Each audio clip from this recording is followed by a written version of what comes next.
The film begins with a police pursuit of a criminal named Edgar Munson. After colliding with police cruisers, Edgar flees to a rooftop, where he is surrounded by cops while holding a trigger. He requests Detective Halloran, who arrives as the other cops draw their guns on Edgar. He tells Halloran that he must decide who will die or else Edgar will perish. Halloran pulls his gun out just as Edgar pulls the trigger. The cops cut Edgar's hand off and destroy the trigger, but someone shoots Edgar in the chest against Halloran's orders. A frail Edgar informs Halloran that the game has begun. The scene then shifts to a room where 5 people are chained to a wall with buckets on their heads: Anna, Ryan, Mitch, Carly, and an unidentified 5th person. A recording from John Kramer, Jigsaw, plays, explaining that blood must be given in order to survive. The chains then begin to pull the group towards the wall, where buzzsaws protrude. Anna cuts her arm and is freed as they get closer. She instructs the others to cut themselves in order to free themselves. Carly is cut from behind as Ryan and Mitch follow suit. The 5th person is unconscious and realizes what to do too late, and he appears to be killed. A woman is jogging through the park when she comes to a halt next to a crowd gathered by the bridge.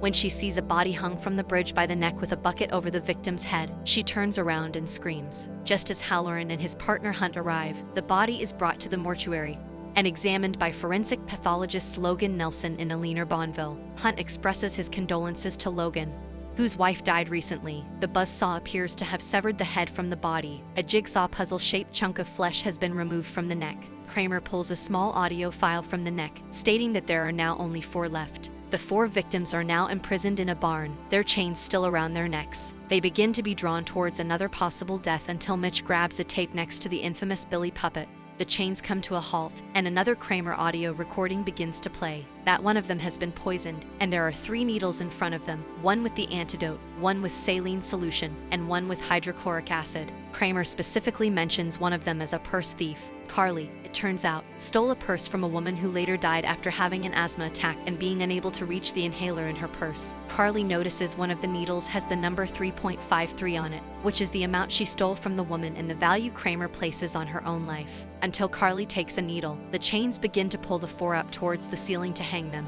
Ryan, who has all 3, orders Carly to take one, but she never does. Ryan inserts all 3 needles into Carly's neck, freeing them from the chains but causing Carly to die in a painful, bloody, and burning death. Later, outside a building, Detective Halloran discovers the body of a woman whose face has been melted off by acid. Logan and Alina examine the body and notice that another jigsaw-shaped flesh chunk is missing. The remaining 3 victims believe they are there to confess to something wrong they have done. Ryan admits to a number of wrongdoings, including cheating on his wife. Mitch sold a motorcycle to a young man who died in an accident later that year. Anna only remembers being with her husband when their baby died, allegedly as a result of him falling asleep and rolling over on top of him, suffocating him. As they move on to their next task, Ryan attempts to walk out a door marked no exit, only to have his foot fall through the floorboard and become entangled in razor-sharp wires that tighten around his leg. Kramer's next tape instructs them on how to get out of this mess. Anna and Mitch attempt to reach a lever to assist Ryan, only to become trapped in a grain-filled silo. The grain stops pouring, and sharp falling objects follow. Ryan hesitates but reaches for the lever, saving Anna and Mitch but severing his leg from the wires. Following the gunshot,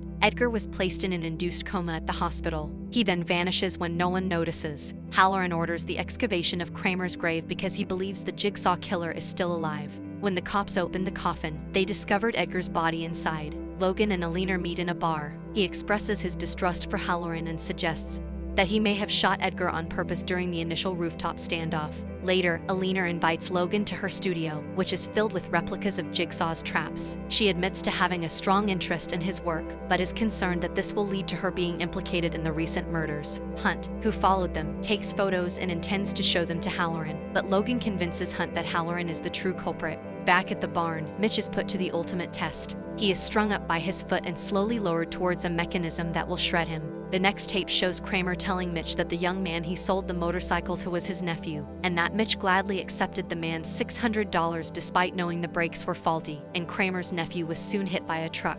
Anna tries to stop the mechanism as Mitch is lowered by turning off the motorcycle engine that is powering it. Despite the fact that she stops it long enough for Mitch to pull the lever that releases him, it restarts and Mitch is completely shredded. Anna awakens in a basement, chained to the wall, as does Ryan, who is still alive and has something applied to his leg to stop the bleeding. A man wearing a pig mask stands there, He takes off his mask, revealing himself to be John Kramer. He refers to both of them as having done terrible things. Ryan was reckless in his youth, causing a fatal car accident with his best friend when he tried to stop his drunken antics. Anna, who turns out to be Kramer's neighbor, suffocated her baby and planted his body next to her husband to frame him. Her husband later committed suicide in prison due to guilt. Kramer places a shotgun with one shell in the barrel in the middle of the room, telling them their key to survival is now there. Anna rushes to get the shotgun to kill Ryan after Kramer leaves. She grabs it and pulls the trigger, but it malfunctions and blows out her brains. Ryan notices that the shell contained a destroyed key to their chains. He sobs as he realizes he is doomed.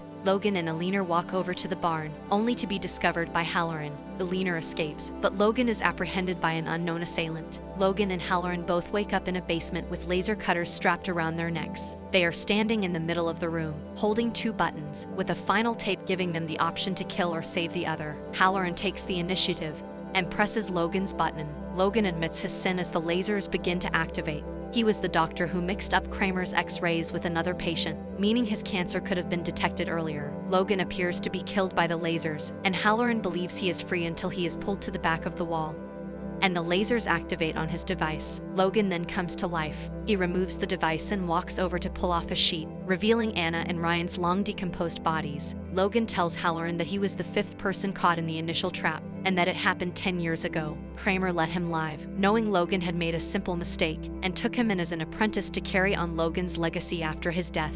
The bodies found near Carly and Mitch's were those of other criminals who Halloran had let go. In fact, one of the criminals he released was Edgar, the man who murdered Logan's wife. He also allowed Alina to live in order to establish an alibi. Logan begins to leave after recording Halloran's confession, just as the lasers slice Halloran's head down the middle like a tomato. Logan says, "I speak for the dead," before shutting the door.